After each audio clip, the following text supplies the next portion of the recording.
पाँव न धोना पड़े, इसके लिए सावित्रीबाई फूले ने संघर्ष किए, सम्राट अशोक ने संघर्ष किए, तर्कशील विवेकशील तथागत गौतम बुद्ध ने सिखाए। तो सावित्रीबाई फूले की अगर कविता अगर देखा जाए तो सावित्रीबाई फूले शिक्षा के ऊपर कितना पहले उसने काम किया, तब आज हम लोग इस जयंती को मना पा रहे हैं। सावित्रीबाई फूले कह रहे हैं कि जाओ जाकर पढ़ो लिखो, बनो मेहनती आत्मनिर्भर काम करो, ज्ञान और शिक्षा एकत्रित करो, ज्ञान और धन एकत्रित करो, ज्ञान के बिना सब खो जाता है, ज्ञान के बिना हम जानवर बन जाते हैं, इसलिए खाली मत बैठो, जाओ जाकर शिक्षा लो और जाति के बंधन को तोड़ दो। तो आज हम जाति के बंधन से कहाँ निपट पा रहे हैं। जाति का होता है तो बोलते नहीं, निषाद का है तो खाली निषाद ही आएंगे, लड़ई सिंह यादव की जयंती है तो सिर्फ यादव आएंगे, सम्राट अशोक की जयंती है तो सिर्फ मौर्य आएंगे। ऐसा नहीं, हम मूल निवासी बहुजन समाज के लोग हैं और हमारे जब जब हमारे महापुरुषों की जयंती होगी, हमारे राजाओं की जयंती होगी, हम बहुजन समाज के लोग मिल करके और इनकी जयंती को मनाएंगे और कंधा से कंधा मिला करके हम बहुजन मूल निवासी बनने की कोशिश करेंगे, जो मानवर कांशीराम साहब का सपना था। तो इसलिए सावित्रीबाई फूले ने शिक्षा पे जोर दिया, महिलाओं को, क्योंकि अगर आज देख पा रहे हैं तो भारत में सबसे ज़्यादा अगर ये देश अंधविश्वास में है तो इसके जिम्मेदार महिलाएं हैं और दूसरा उसके घर वाले या पुरुष लोग हैं, क्योंकि उनको लेके नहीं जाते। अकेले ज्ञान लेके जाएंगे, घर में जाने के बाद वो मान्य नहीं होगा, फिर वहीं जहाँ है वहीं धरा का धरा रह जाएगा। इसलिए आप लोग आइए, लेकर आइए, ताकि यहाँ से कुछ सीख के जाएं, तब जाकर के पाखंडवाद हट सकता है। सावित्रीबाई फूले जब पढ़ी लिखी नहीं थी तब उनको पढ़ने लिखने का कितना शौक़ था। जब किताब कापी औरतों को एक कलम छूने का नसीब नहीं हुआ करता था, तब सावित्रीबाई फूले ने एक पेड़ के एक टहनी को छोड़ करके धरती को चीर करके उसने पढ़ना सीखा। लेकिन आज हमको पढ़ने की आज़ादी मिली, फिर भी हम समझ नहीं पा रहे हैं। व्रत त्यौहार पूजा पाठ उपास में हम अपना कर रहे हैं, कम से कम जितने लोग आए हैं इतने लोग अपने घर को बचाने का काम करें। तो सावित्रीबाई फूले उस समय पढ़ लिख करके, ज्योतिबा फूले अपने पति के साथ कंधे से कंधा मिला करके काम कर रही थी, पढ़ने पर जोर दे रही थी, महिलाओं को, पिछड़ी जातियों को। तो शिक्षा सबसे ज़्यादा ज़रूरी है, तो शिक्षा पे हमें काम करना है। इसी शिक्षा पे लड़ई सिंह यादव ने काम किया। हमें अपने बहुजन महापुरुषों के जयंती और बहुजन महापुरुषों के कार्यों को आगे बढ़ाना है, उनसे मुझे सीख लेनी है कि हमें कैसे काम करना नहीं करना है। हमारे जितने महापुरुष हुए, कोई जाति का काम नहीं किया है।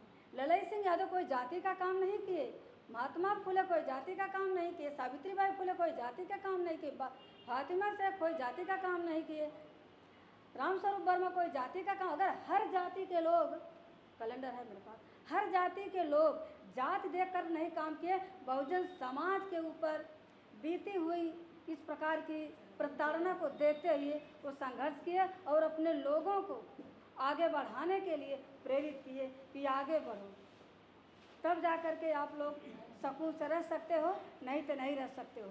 पाखंड से दूर किए। लड़ई सिंह यादव कहते हैं कि हमें आज के बाद नीचे है उनका चित्र, हमें आज के बाद कोई लड़ई सिंह यादव नहीं कहेगा। हम लोग इसलिए कहते हैं कि ताकि लोग जानें कि लोग संघर्ष किए हैं। हमें आज के बाद बौद्ध कहिएगा। क्यों? फूलन देवी इस धर्म के वर्ण व्यवस्था से, हिंदू धर्म से प्रताड़ित करने वाला कौन था? मनुवादी लोग थे। इसलिए फूलन देवी ने कहा कि अगर हमारा शोषण हुआ तो हिंदू धर्म के कारण ही मेरा हुआ। अगर मैं हिंदू धर्म में नहीं होती तो हमारा शोषण नहीं होता। इसीलिए फूलन देवी ने बुद्धम शरणम गच्छामि, उसने बुद्ध की शरण में गए, हिंदू धर्म को छोड़ दिया। तो हमें आपको क्या करना चाहिए? हमें आपको बौद्ध धर्म के रास्ते पर चलना चाहिए, तर्क और विवेक से चलना चाहिए। बुद्ध ने वही कहा है, उसने अपना पद किसी को नहीं दिया। तो इसमें देखिएगा, संत रैदास जाति जाति में जाते हैं जो केतन के पास, रैदास जात न जुड़ सके जब ले जात न जात। तो यहाँ जब तक उस समय रैदास जी समझ चुके थे कि ये ऐसा ही है, लोग खाली जाति के ऊपर काम करेंगे, इसीलिए लोग नहीं जुड़ रहे हैं। हमको निषाद से नहीं, यादव से नहीं, जाति को लेकर के नहीं चलना है। मुझे अपने बहुजन महापुरुषों के रास्ते पर चलना है और इनके कार्यों को आगे बढ़ाना है, तभी ये संभव हो पाएगा, नहीं तो संभव कभी नहीं हो पाएगा। ललई सिंह यादव कितना बढ़िया उनकी ललकार थी। वो क्या लिखते हैं, बलिदान न सिंह कहोते सुना, बकरे बलिवेदी पे लाए गए, न काटे टेढ़े पादप गए, सीधों पर यारे चलाए गए, बलवान का बाल न बाका भया, बलहीन सदा तड़फाए गए, बलहीन सदा तड़फाए गए। आज हम क्यों मीटिंग कर रहे हैं? क्योंकि हमें कमज़ोर लोग हैं, कमज़ोर हो चुके हैं मनवादियों की व्यवस्था से, धर्म की व्यवस्था से, वर्ण व्यवस्था से हम कमज़ोर हो चुके हैं। इसलिए ये हमको हमेशा ही सताते हैं। कोई बड़ी जातियों को सता के देख ले, कभी संभव नहीं है। एक ब्राह्मण अगर में यहाँ मीटिंग में होगा तो हमारी आवाज़ नहीं निकलेगी, हम भले पूरा ये हाल भरा रहे, एक ब्राह्मण अगर आ जाएगा तो आवाज़ बंद हो जाएगी। क्यों? क्योंकि हमारी इतनी अंतरात्मा ही नहीं कहती कि हम उसके सामने अपने लोगों को जगा पाएँ और बोल पाएँ। हमको अपने महापुरुषों से सीखना है कि हमको उनके रास्ते, अगर हम अपने महापुरुषों को पढ़ते हैं तो हमको बहुत ताकत मिलती है, बहुत ताकत मिलती है हमको अपने महापुरुषों से पढ़ करके। इसलिए हमने अपने महापुरुषों को पढ़ा और अपने महापुरुषों के रास्ते पर चलने का काम कर रहे हैं कि हमारे महापुरुष ने क्या किया, हम उन्हीं के रास्ते पर चल रहे हैं। हम ना तो किसी निषाद पे, ना हम किसी जाति के हम काम नहीं करते। मुझे लगता है कि मेरा सब अपना भाई है, चाहे भंगी हो और चाहे ओबीसी में बड़ी से बड़ी जाति जो अपने को मानता हो। मैं जानती हूँ कि सब एक इंसान है और एक इंसान से जो प्रेम करता है वही सच्चा इस देश का नागरिक है। और इसी पर हम लोग काम कर रहे हैं। हम राजा पर नहीं हम ये विरोध भी नहीं करते हैं। जब तक हमारा दर्पण नहीं होगा तब तक मेरा चरित्र नहीं बदलेगा। राजा है, जयंती मनाइए, लेकिन ये निषाद जयंती अगर कोई यादव मनाता तो ज़्यादा अच्छा लगता है। क्योंकि अगर यादव की संख्या यहाँ होती तो उनको भी लगता कि नहीं, ये भी तो एक राजा ही हैं। हम ललई सिंह यादव की एक निषाद, अगर ललई सिंह यादव की जयंती मनाते तब मुझे अच्छा लगता कि नहीं, हम जाग चुके हैं और हमारे बहुजन समाज के जितने महापुरुष हैं सब हमारे हैं। सब एक जाति के काम नहीं किए, सब बहुजन समाज के लिए काम किए और सबको इस वर्ण व्यवस्था से निकालने का काम किए और आत्मसम्मान जगाने का काम किए।